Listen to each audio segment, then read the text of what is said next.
Students, welcome back. ठीक है, तो अपन अपना चैप्टर जो कि टॉपिक था कंटिन्यू करते हैं और अपना टॉपिक था कोऑर्डिनेट ज्योमेट्री। ठीक है, अपन ने काफ़ी हद तक आगे कर लिया था, डिस्टेंस फार्मूला अपना काफ़ी कंप्लीट हो चुका था पूरा, उसके सारे क्वेश्चंस कर लिए थे। Now comes the next topic, that is section formula. ठीक है, सेक्शन फार्मूले के अंदर दो तरह के फॉर्मूले अपने पास आते हैं। एक होता है इंटरनल डिवीजन जो कि ये, और एक होता है एक्सटर्नल डिवीजन। सी, इंटरनल डिवीजन और एक्सटर्नल डिवीजन में फ़र्क क्या होता है? देखो, अगर कोई लाइन सेगमेंट, सी यहाँ पे कि अगर ये आपकी कोई लाइन सेगमेंट है ए और बी, ठीक है, तो अगर कोई पॉइंट इसको अंदर से इस पूरी लाइन सेगमेंट को डिवाइड कर रहा है किसी रेशो के अंदर, तो ये डिवीजन इंटरनल डिवीजन कहलाता है। और अगर कोई पॉइंट, कोई लाइन आपके पास, सपोज ये ए और ये बी, ये आपको डिवाइड कर रहा है आपकी लाइन सेगमेंट को बाहर से। सी, ये पूरी लाइन सेगमेंट है, ठीक है, ये ए बी पॉइंट है, बाहर एक पॉइंट है पी जो इस पूरी लाइन को एक्सटर्नली डिवाइड कर रहा है। ठीक है, तो ये दो कंडीशन बनती हैं, एक इंटरनल डिवीजन और एक एक्सटर्नल डिवीजन। ठीक है, तो यही दो कंडीशंस अपन डिस्कस करेंगे इसके अंदर कि ये कंडीशंस क्या हैं।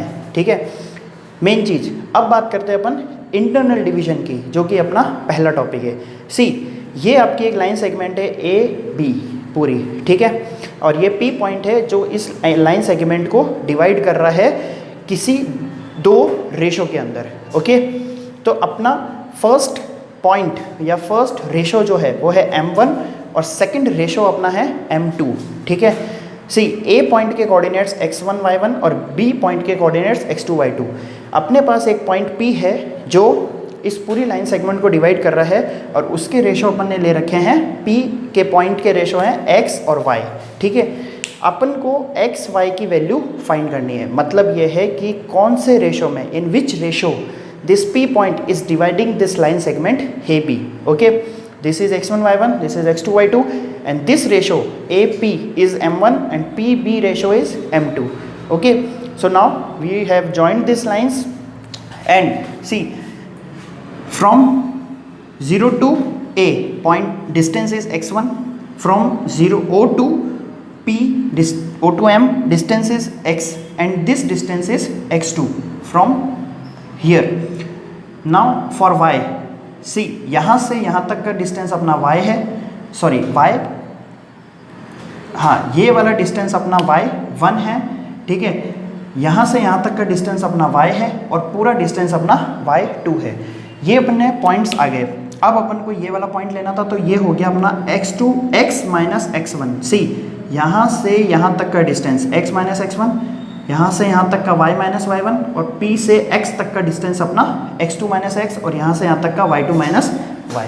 ओके, ये अपना पूरा डायग्राम। अब अपन को करना क्या है, ये डिस्टेंसेस कैसे आए एक बार फिर से बता देता हूँ। सी, x माइनस x1 ये वाला, x2 माइनस x ये वाला। नाउ अब y माइनस y1 कैसा है, ये y माइनस y1 ये वाला, y माइनस y1 ये, देन y2 माइनस y ये ऊपर वाला डिस्टेंस। ठीक है, अपन ने यहाँ पे 90-90 ट्राइंगल्स बना रखे हैं एंगल, तो ये हो गया आपका दो ट्राइंगल। ठीक है, अब अपने पास मेन दो ट्राइंगल हैं यहाँ पे। दो ट्राइंगल कौन से हैं? BPX। ठीक है, BPX कौन सा है? BPX ये वाला। ये अपना ट्राइंगल जो है वो सिमिलर ट्राइंगल हो गया, कौन से? ट्राइंगल PBY के। ठीक है, bye double A similarity, bye double A similarity. ठीक है, ये आपके पास आ गए ट्राइंगल्स सिमिलर। और जब ट्राइंगल सिमिलर होते हैं तो उनकी साइड्स के रेशो बराबर होते हैं। तो साइड्स के रेशो आपके पास आएंगे BP अपॉन AP। सी, BP अपॉन AP ये वाला रेशो। फिर उसके बाद आपके पास आएगा PX upon AY, and then आपके पास आएगा BX अपॉन PY। देखिए, PX ये वाला अपॉन AY ये वाला, BX ये वाला और PY ये वाला। ठीक है, ये आपके पास आ गए डिस्टेंसेस। ठीक है, अब ये डिस्टेंसेस को अपन को यूज़ करना है। नाउ अब कुछ भी नहीं करना है, बस सिंपल वैल्यूज़ पुटअप करो। वैल्यू कौन सी है? BP की वैल्यू है अपने पास, सी, BP की वैल्यू है m2, देन AP की वैल्यू है m1, PX की वैल्यू है अपनी x2 माइनस x, और ये वाला है अपना ए वाई का है अपना x minus x1, B x है अपना y2 माइनस y, और ये है अपना y माइनस y1। ओके, यहाँ अपन को सबसे पहले अब इन दो को लेकर चलना है, बस इसको अभी अपन छोड़ देते हैं। तो m2 अपॉन m1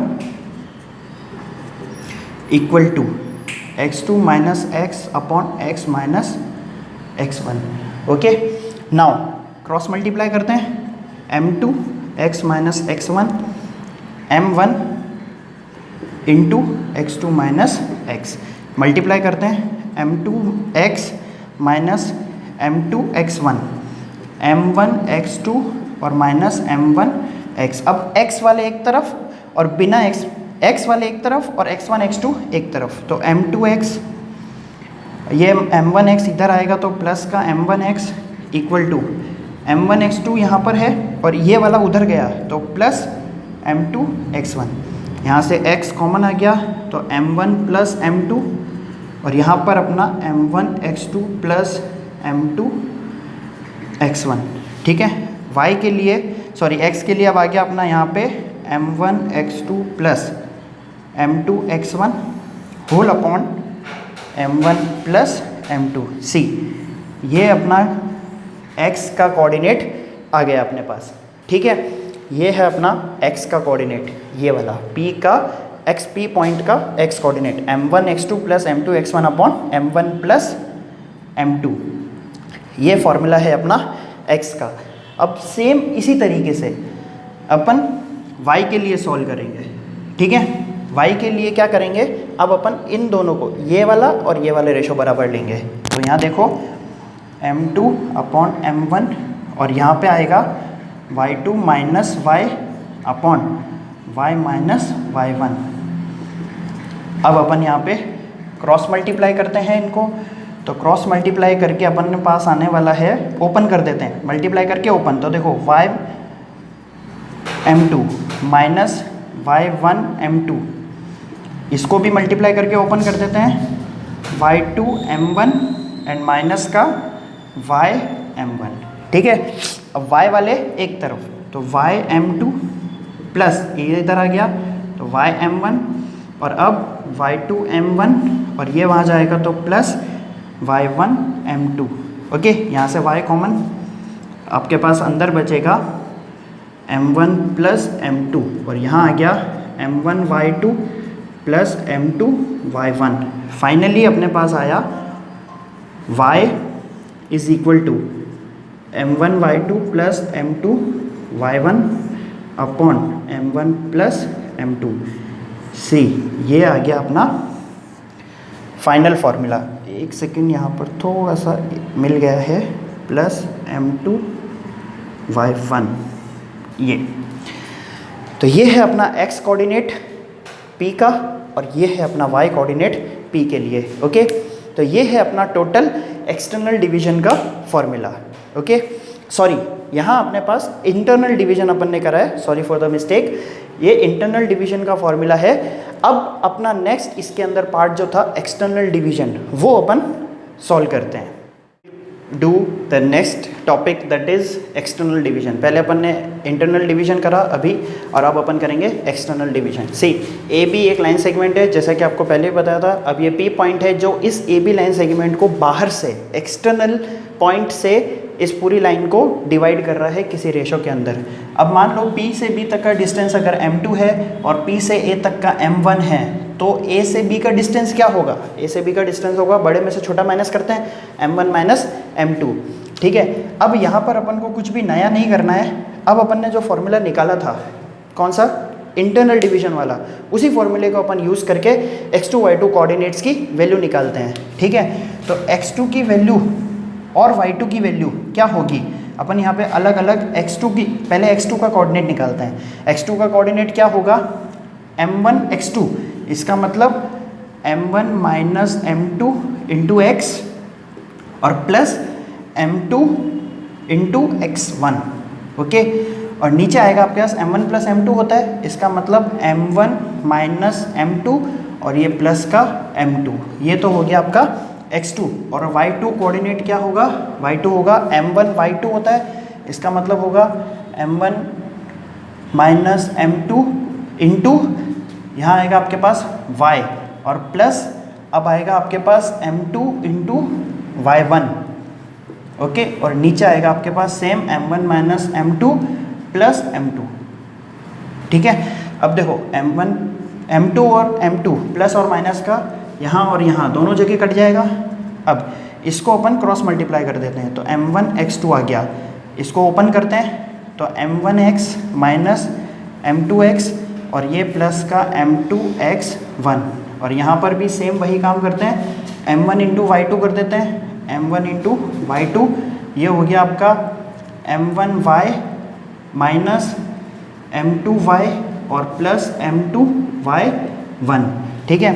अब अपन यहाँ पे x वाले एक तरफ और y वाले मतलब x वाले एक तरफ और बाकी के सारे एक तरफ, तो m1x2 ये m2x1 यहाँ आएगा तो माइनस का m2x1, यहाँ आपका x कॉमन आ गया, देखिए इन दोनों में से x कॉमन आ सकता है तो m1 माइनस m2 यहाँ आ गया आपका ब्रैकेट के अंदर। सेम यहाँ करते हैं m1y2 m2y1 को यहाँ लाए तो माइनस का m2y1 और यहाँ से y कॉमन ले लिया तो m1 माइनस m2, ओके। अब अपना फाइनली क्या आया m1x2 minus m2x1 upon m1 minus m2, ये पूरा डिवाइड में आ गया, ये आ गया अपना x कोऑर्डिनेट, ठीक है। और अब अपना यहाँ पे आ जाएगा m1y2 माइनस m2y1 अपॉन में m1 माइनस m2, ठीक है, और ये आ गया आपका y कोऑर्डिनेट।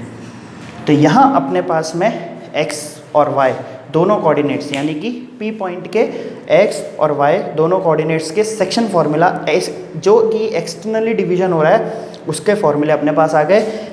सिर्फ डिफरेंस यहाँ पे एक चीज़ का है और वो है माइनस साइन का। देखिए इंटरनल डिवीजन में प्लस साइन होता है और यहाँ अपने पास माइनस है और ऑब्वियसली जब पॉइंट बाहर होगा तो माइनस तो आएगा ही, ठीक है। तो ये था अपना इंटरनल और एक्सटर्नल डिवीजन, ठीक है, फॉर्मूले का। अब इसको अच्छे तरह से समझने के लिए एक क्वेश्चन अपन सॉल्व कर लेते हैं, ठीक है। तो अब ये आपका फॉर्मूले का डिवीजन, फॉर्मूले का डेरिवेशन, ठीक है, और अब अपना इसका एक क्वेश्चन सॉल्व कर। Okay, now we will see the questions based on the formula which we have derived just now, okay. तो अपना पहला क्वेश्चन है, यहाँ देखते हैं, find the coordinates of that point which divides the line segment joining the points -2 1 and 5 4 internally in the ratio 2:3। See question में आपको internally वाली कंडीशन दी है तो सिर्फ अपन सबसे पहले एक लाइन सेगमेंट ड्रॉ करते हैं ए और बी। ए के कोऑर्डिनेट्स अपन मान लेते हैं -2 1 और बी के कोऑर्डिनेट्स ले लेते हैं अपन 5 एंड 4। सपोज ये P पॉइंट है जो कि इंटरनली डिवाइड कर रहा है और P पॉइंट के कोऑर्डिनेट्स अपन XY ले लेते हैं और रेशो आपको 2:3 दे रखा है, ठीक है। अब अपन को क्या करना है, इस X और इस Y को कोऑर्डिनेट्स को फाइंड करना है। तो X के लिए फॉर्मूला जो अभी अपन ने डिराइव किया था इंटरनल डिवीजन का वो अपन लिख लेते हैं, ठीक है।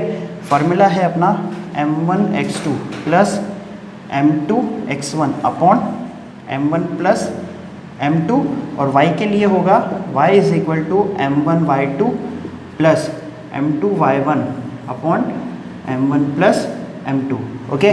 Now what we have to do, we have to just put the values. अब वैल्यू रखनी है तो m1x2, ठीक है, m1x2 का मतलब हो गया 2 × 5 प्लस m2x1 यानी कि 3 × -2, यहाँ पर नीचे आ जाएगा 2 + 3।